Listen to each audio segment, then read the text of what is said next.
Shit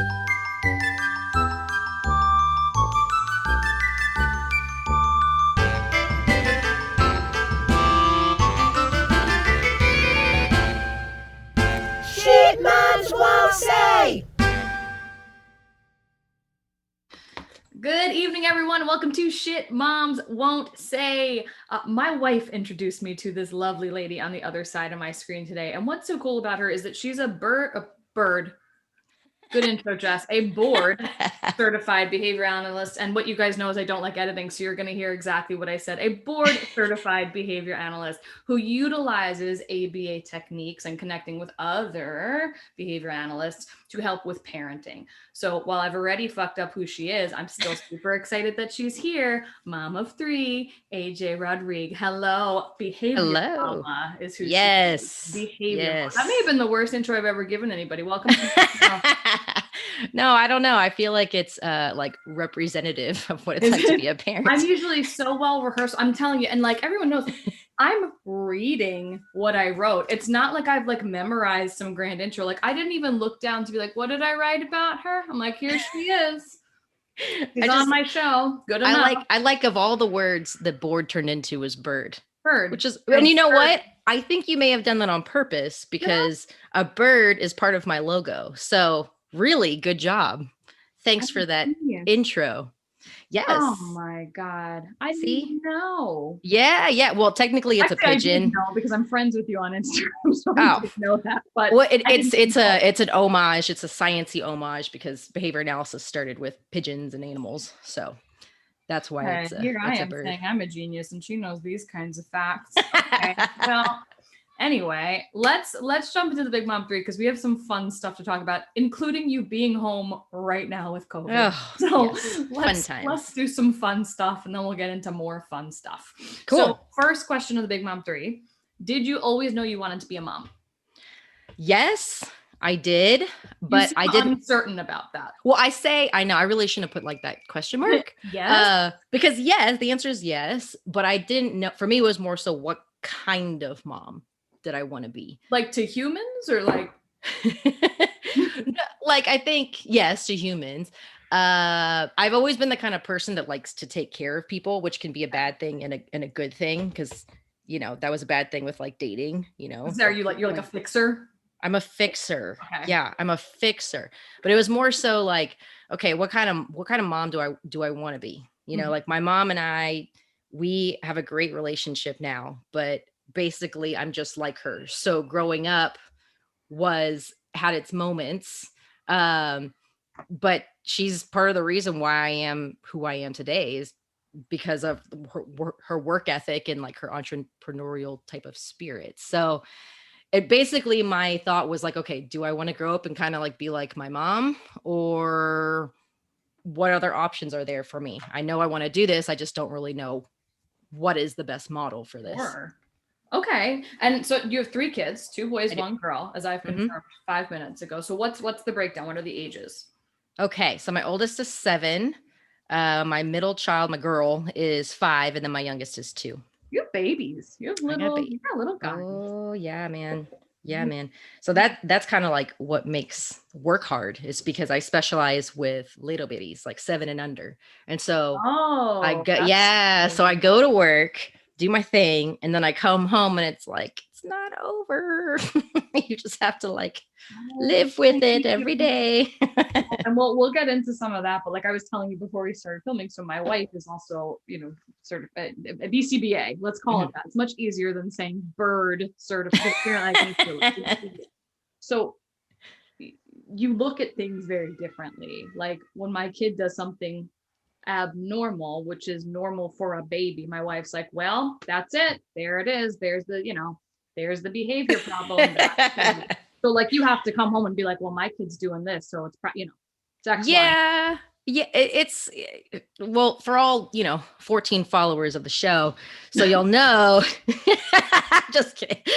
And it's good you came on my show because I have about 50. So you might you're going to pick up traction. Yes. Congratulations. You need to give yourself more credit actually, but we'll get to that later. dang it. Now I forgot what I was going to say. You were going to say something fun. Oh, yes. Yeah. So the people that are watching, y'all probably don't know what a BCBA is or what behavior analysis is. And essentially, just to kind of like give a little bit of background, it's the science of behavior. And so what we do is we work with different populations on identifying problem behaviors or identifying skill deficits, and then basically teaching skills. So what I do is I specialize working with children with developmental disabilities, mainly autism. And so when you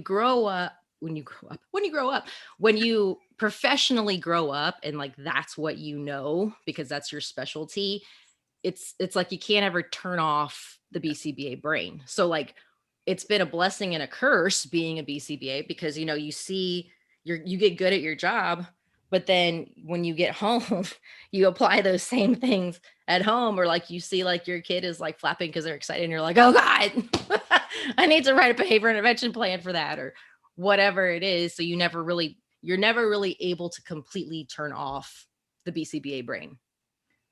I love it. So we'll talk about the behavior mama journey in a bit, but we deal with the same thing in my house. And my wife is actually she became a doula, but her whole career that's awesome. spent in behavior. So it's still, she applies it to everything she does. She can't turn it off. Yeah. Just can't. Oh, and it's annoying too. Like my husband, well, not really for me, but for those around me, I suppose I've learned like with my husband, if something happens and he hears me using like technical terms, I'll be like, you're perseverating on this, or I love, which perseverating is a great word. I don't care who you are. That's perseverative behavior. It's a great word. It's a great word. You just need to use it more often. I use it all the time. So I sound very smart. Before we so my wife hates when I do this. You'll probably hate it too. So in my real job, right, I have a certificate in behavioral economics. So I love to help I already know where you're going with this. I love to tell people, like when like you used to be able to go to restaurants before the world ended, we'd be sitting with people at dinner and I'd be, my arm around my wife and they'd be like, what do you guys do? Cause we go out with strangers a lot that don't know what we do. This is a real scenario, but I'll say things like, well, we're both in behavior. She's like, that I have a master's. Right. Like, you're not in behavior. You've been in sales for 15 years. You goon. Like, what's wrong with you? But we're both in behavior. Anyway, moving on to the second question of the Big Mom 3. No, but that is true. Like when you're a behavior analyst and you hear about anyone like, oh, I'm a behavior specialist. Oh, it's like, no, bitch, man. Like I went to graduate school and I have my degree literally in behavior. And so I think and that's one of like the stigmas of being a BCBA is that we're assholes. And I can't even say it's not true because we are, because it gets drilled into you that you are the expert on behavior. And so if anyone else questions it, they could have a PhD in behavioral health science and you'll be like, no, sorry. Wrong. You're 100% wrong. Right. You're so wrong. Oh, look, I have a little glow. So, okay. And again, we'll talk about why we're filming midday because somebody's sick on the other side of this camera, but let's go to the second question. Yeah, right. Not pointing fingers. Let's go to the second question, Big Mom 3. So what is the most, like the shittiest or most backhanded piece of advice you've ever gotten from another mother or parent? I really had to think hard about this one. Really? Yeah, because I'll be honest, I think in just life, my brain has done a really good job of like blocking out the bullshit over the years that maybe as like a defense mechanism, I don't know, that I couldn't think of like one particular piece of advice. I can say this, that the shittiest thing in my experience of being a mom so far is like culturally the idea of like when things get hard or you start like kind of questioning your mental health, that it's always cast aside. It's just like, well, this is just hard. I mean, like you'll get through it. Yeah. It's like the stigma.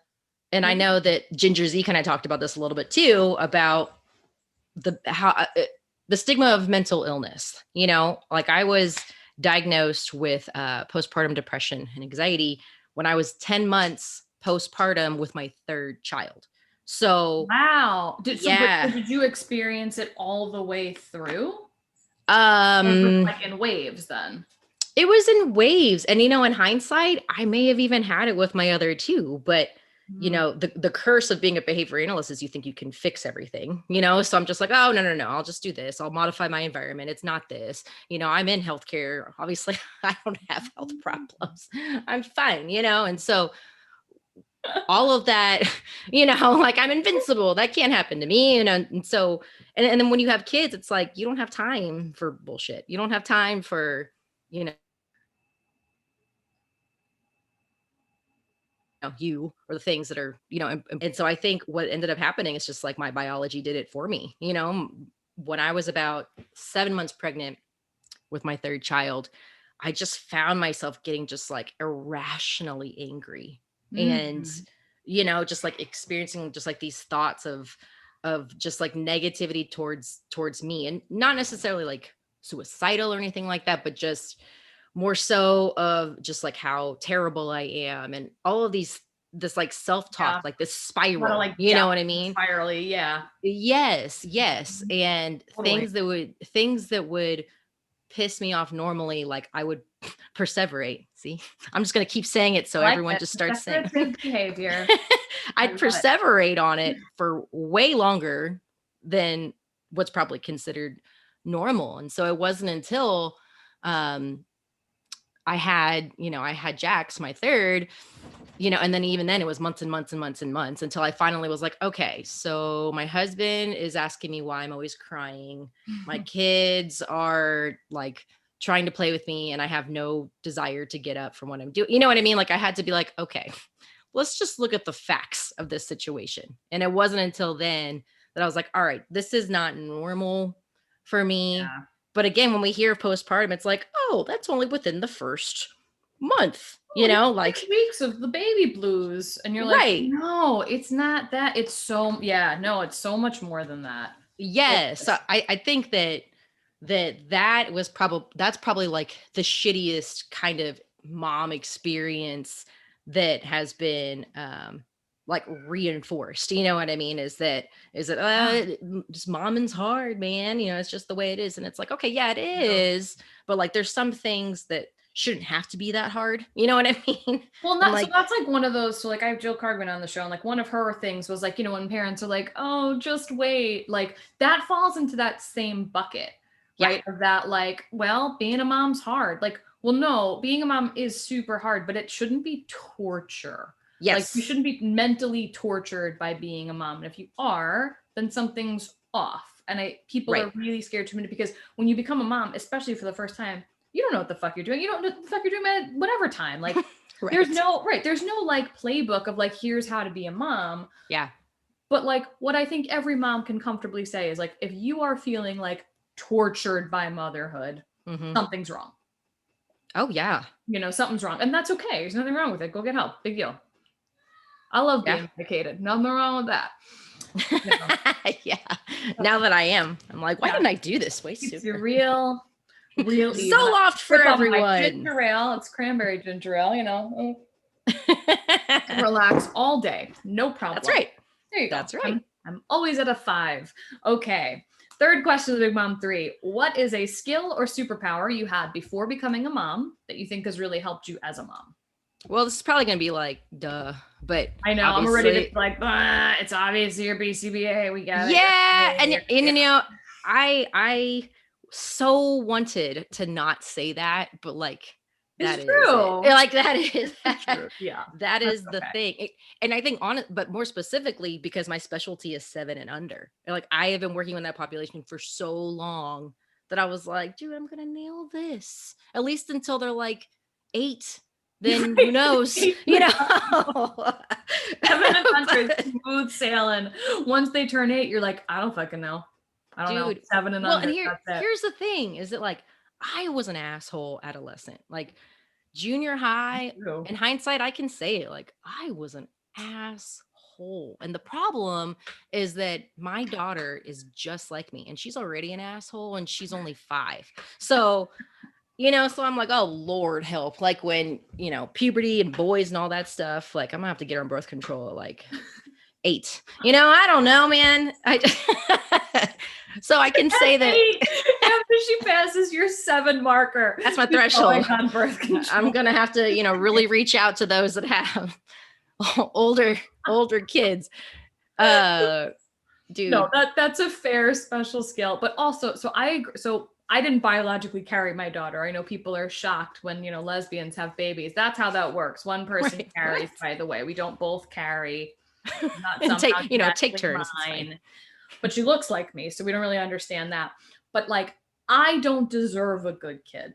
I just don't. Like, I haven't earned it. I was an asshole. I did all kinds of horrible, you look back and you're like, oh, like, why would I do that? My wife was really good. Really good. She deserves a good kid. So I hope she's like somewhere in between.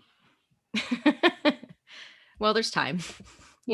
She'll find out. She's not an asshole yet. She's got time to grow into it. She'll grow into being an asshole. We'll see.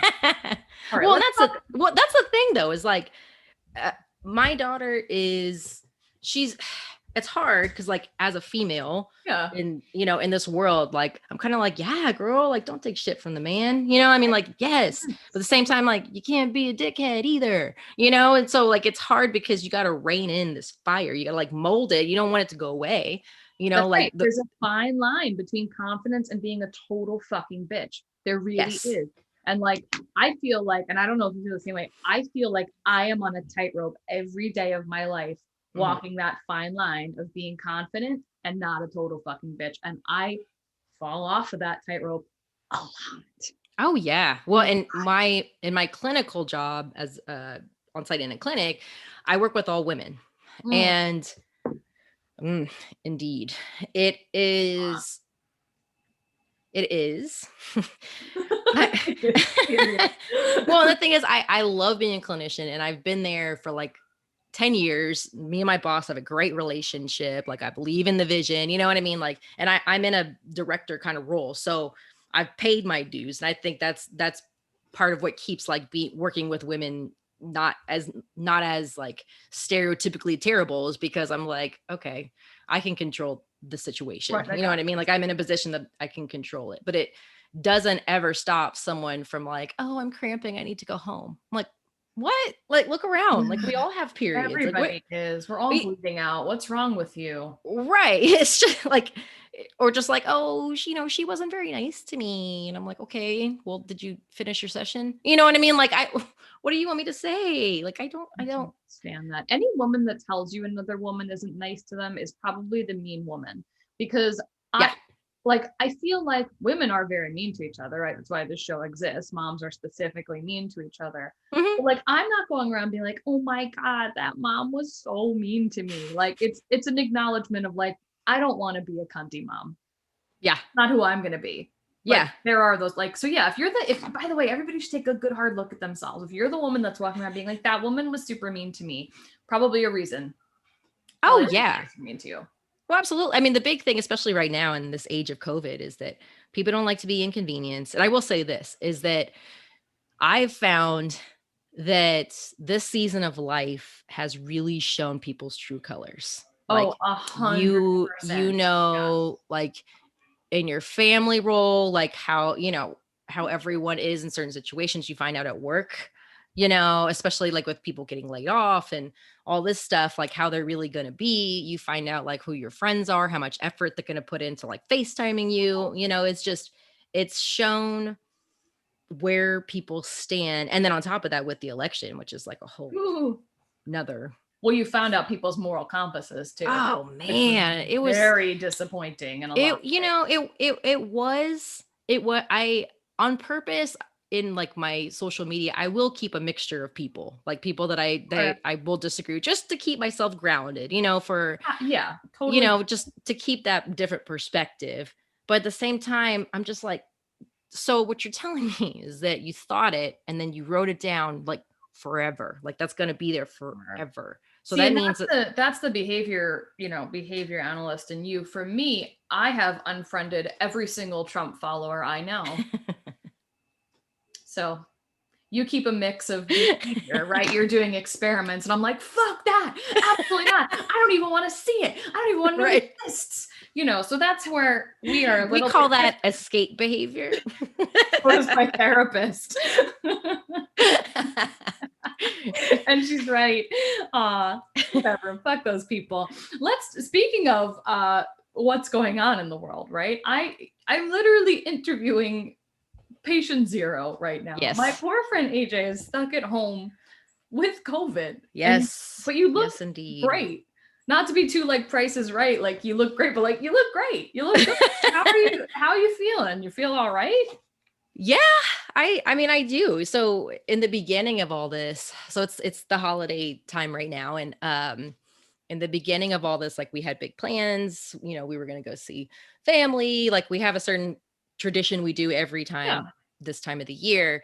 And long story short, COVID messed that up, but I was lucky. I was very lucky and very blessed that like my symptoms were bad. It was a little bit like kind of flu-ish. And then honestly, it's just kind of like emotionally been more challenging than anything else.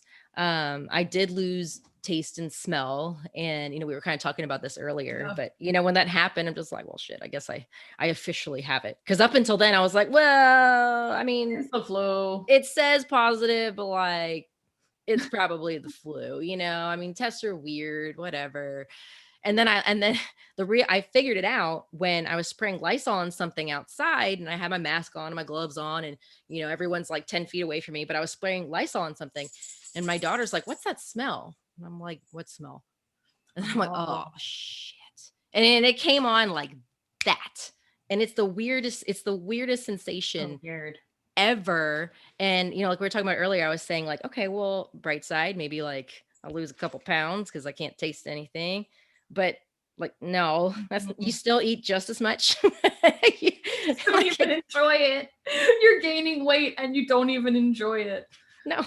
Well, and that's the thing. The other day, my husband was like, what do you want for dinner? I'm like, dude, like for once, like you just pick whatever you want. Like I can't taste anything anyway. You know what I mean? Like you can make it as spicy as you want. It can be as terrible as you want. Won't matter. I'm literally eating it just to live. That's it. That's what we're doing. Well, I'm glad you're feeling better. And if nothing else, I hope it's like a little staycation in your room and you can watch as much TV as you want. Well, I'll tell you what, like I'm one of those that I can only like do non-productive things for so long. Me too. Before I'm like, okay, I can't be like a complete waste of space. And the other part too is like, so I'm the one, well, and you can appreciate this because you have a BCBA partner, is like, I'm the one that's like, I got the kids. Like, I know what to do, scientifically speaking, like that's been like a whole contention in our marriage, like getting me to relax with him being a partner in, in this whole parenting thing. But I've got this window, you can kind of see behind me, looks just like this, but on the other side. And that's how my kids and I have been communicating. Oh. It's like a nice form of prison, sort of.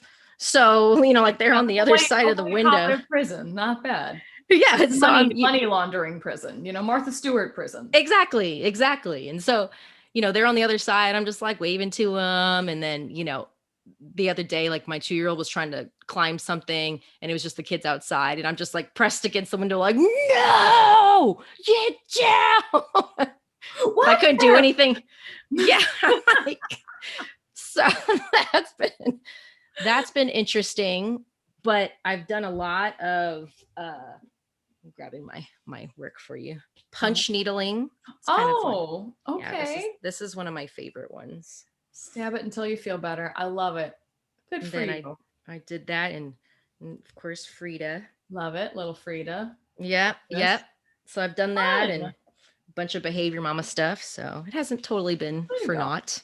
So let's talk about Behavior Momma because it's very cool, right? So my wife was the one who was like, check out this chick. She's doing this cool thing. And then we met and I was like, oh, and she's funny and she's cool. Like, she's not just like a BCBA that I'm going to be like, I have nothing to talk to you about. Like, how are you like, and when we spoke, you were like, well, there are people that do this much better than I do. And I was like, why don't you give yourself some credit? Like, you're doing a cool thing here. So talk about what you're doing, talk about the Behavior Momma, where it started, where it's going, and sort of the in-between, right? Okay. So in 2015, I had just had my second kid, my daughter, and one day I'll never forget, like I picked him up from daycare. It was a rough day at work. I picked him up. They were crying for something, and I'm driving home and I'm like, why is this so fucking hard?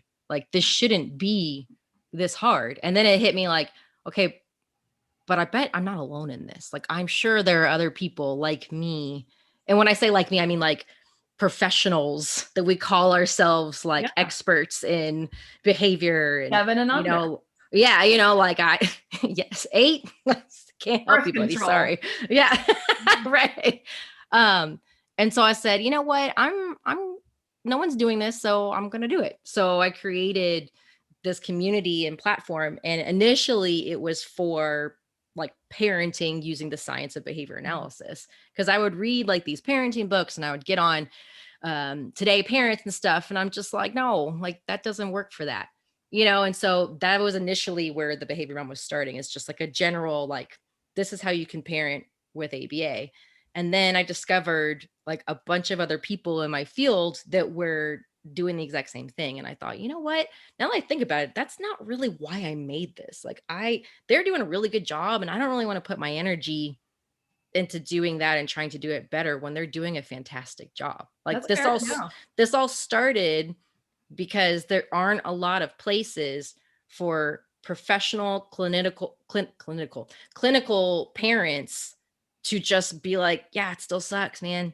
Or these things are hard to do. And so then that's where the direction went with it, is it became like a platform just basically featuring people like me that are clinicians it's starting with BCBAs, but I'm going to start including like speech path, OTs, PTs, people that are in this kind of like caring type of position, because they're still experiencing parenting woes, but we all look at it from a different lens, so it's nice to have like a community like that. And in terms of where we're going with this, and I've been wanting to do this forever, is we are going to be starting continuing education courses for people like us. So for behavior analytic parents on various things. Like I've just done one on mental illness, on postpartum, because there's literally no literature in our field related to that. And then my next one's going to be on Superwoman syndrome.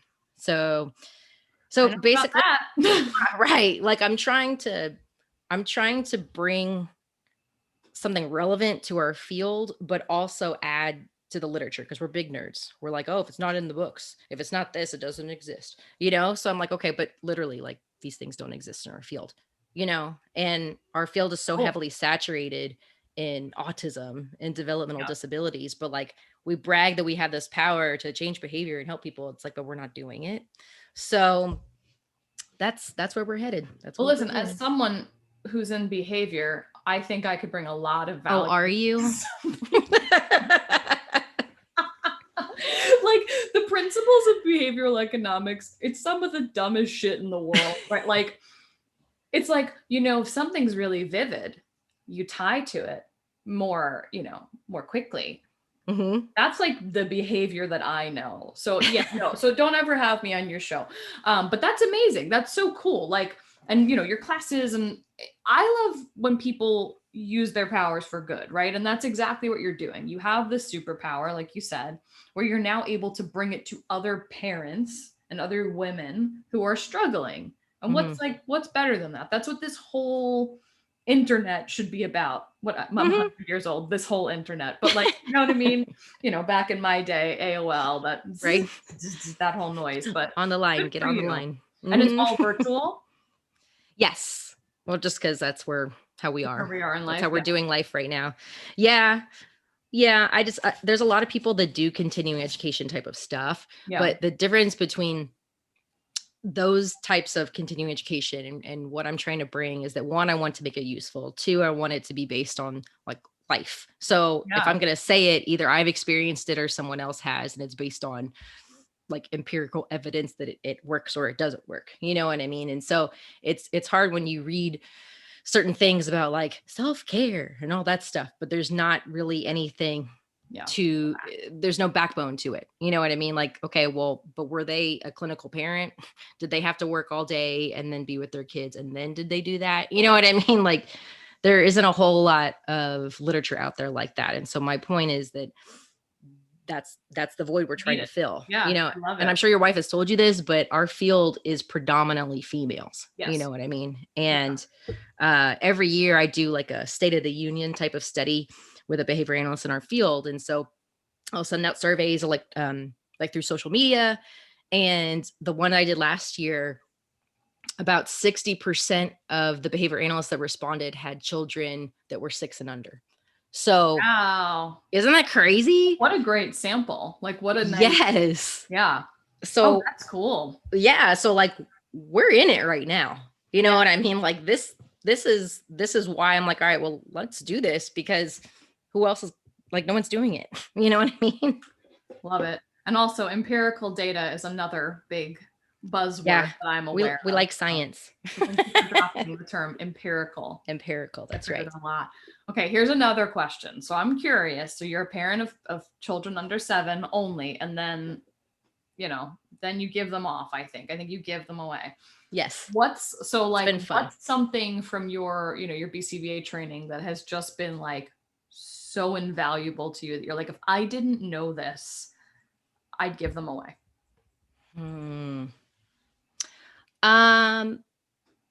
I'd say like how we treat attention-based type of behavior. So in our clinical training, there's something called extinction. There's something called planned ignoring. So like if your wife is like, oh, just put her on extinction, depending on the situation, it basically means like ignore. And so in my training when I was younger, we had to do some assessments in which we would basically piss off a kid by putting them in certain situations so that we could figure out why they were engaging in certain behaviors. And so one of those conditions or one of those tests was basically trying to see if they're doing it for attention. And so what we would do is they would start engaging in the problem behavior. And then we would be like, no, don't do that, or say something attention-based. And then they would do it again. And we would just keep doing that. And if you find that the behavior increases, then you know for sure that behavior is for attention-seeking purposes. So the treatment or the way to manage that, so to speak, is to do the opposite, which is ignore it, right? And so I learned with a lot of very aggressive and different kids that my pain threshold is very high. I can ignore a lot of things that maybe like normal people are not able to ignore.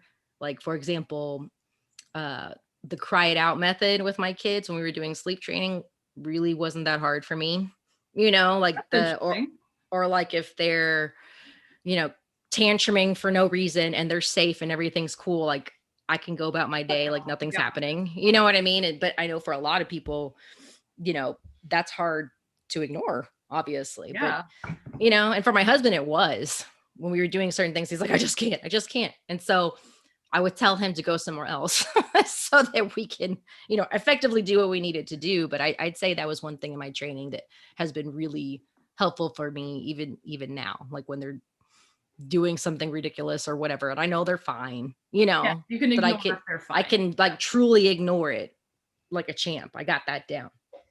I love it. That's a good answer. And I bet my wife would say the same thing. So let's get you back to not smelling or tasting anything and back to bed. Let's start to wrap it up here. So I have two final questions for you. So kids under 7, what is something could be a product, it doesn't matter. You just can't live without as a mom, that like you'd die without it.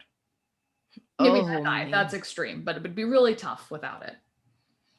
That was not in the questions you said. Was it not? I've added it since perhaps we've spoken. You are a fan of the show though, so you're not watching it all the way to the end. You're right. I didn't. I watched till about 37 because that's about how long it takes until I have to shift to the next thing I'm doing. That's fair. About minute 37. That's our sweet 37. I'm a big fan of books. Like if I don't know how to do something, then honestly, I'm gonna go to the literature. I'm gonna go to what I know. And so I'm actually that continuing education thing I'm working on, this is one of my books that I'm using. Trimester. I love that.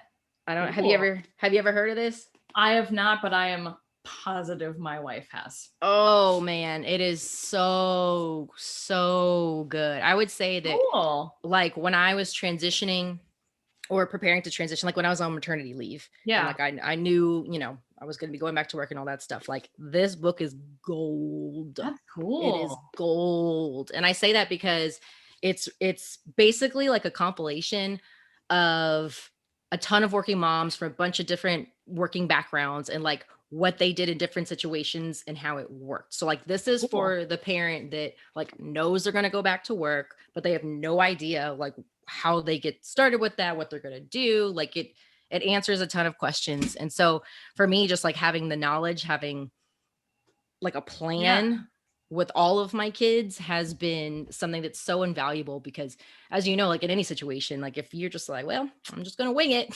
These are one of those things like you can't wing the transition. Like you have to have a plan, even if just like for a peace of mind. Listen, for someone who didn't know that question was coming, you had an example ready. You did pretty well. You sort of crushed that one. All right. Final question. This one, you know, so no big surprises, right? What is something you know now that you wish you knew before becoming a mom?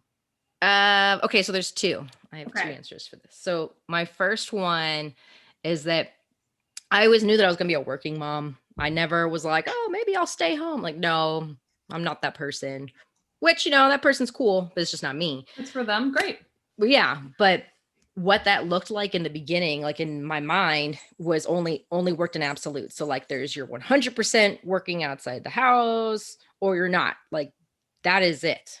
You know, what I know now is that you can redesign what your work life looks like.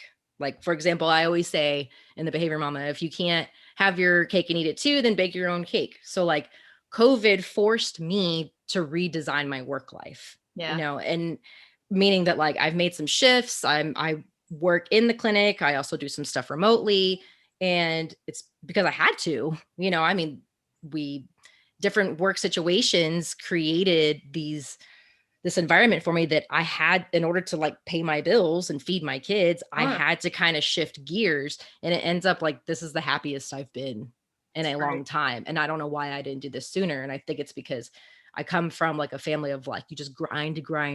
Like, yeah, this is going to suck, but this is just being an adult. And it's like, you work, all you do is work. You got to work. And then you retire when you're too old to enjoy it. And that's what life is. Yes. And here's the thing though, is like, it's not easier. It's not like, I'm like, oh, I'm doing less work. Like in terms of the work, it's not less, but the way that I'm working now, it's forcing me to be more organized and productive between the work time that I have. So like when I'm in my clinic, I can't get on Facebook and fart around or do whatever, like, because I'm only going to be here from this time to this time. So like, I have to get this list done, you know? So that's been something that I'm glad it took me, you know, I'm 35 years to figure out, but you know, here we go. And then the second thing is that emotional availability is a thing, and protecting it at all costs is so important. And the reason I say that is because as a BCBA, like we're fixers. And then as an empath, like I tend to absorb people's shit and then like try to figure it out for them. And like, if I can't, then I'm sad for them. But like, there's so many things that have nothing to do with me, but like will suck up my emotional availability that like when I actually need to use it, I don't have it. You know, it's like there's this cup and like there's holes at the bottom and I keep trying to refill it, but it's always going to get drained. But what I fill it with has to be the good stuff. Like it has to be stuff that's worth being emotionally available for, because so many people need their cups filled, if that makes sense. I love that. Well, our doula, who is, you know, my idol. I love you, Liz. She's been on the show. She's the best, but she always says like, you can't pour from an empty cup. Yeah. You just can't. And you're right. Like you fill it up with too much shit. You have nothing left to give, you know, and it's okay for other people to have their shit. That's your shit. you know, I'm awful at that. So I love that. That's great. I'm like, everyone shits my shit, right? I have to take on everyone's problems. So I totally get it. Yeah. Oh yeah. You gotta let out the stuff. Yeah. And it's not even really like that like you don't take on people's shit. It's just you decide what shit you're going to take on. And then you protect your space for your shit. I think is what it is. Like there's always going to be shit. You're always going to have shit. Of course. But it's like how much of other people's, like my cup used to be like this big for people's shit. Now like this is my shit. And then like here's like one of those like little sample cups. You get it like Costco or something. Like that's the cup I have for everyone else's shit. I love it. That's a great answer. Well, thank you so much for being here. Where can people find you? What's the best way to find Behavior Momma? Yes. So we're on Facebook and Instagram. Facebook, The Behavior Momma, Instagram at The Behavior Momma.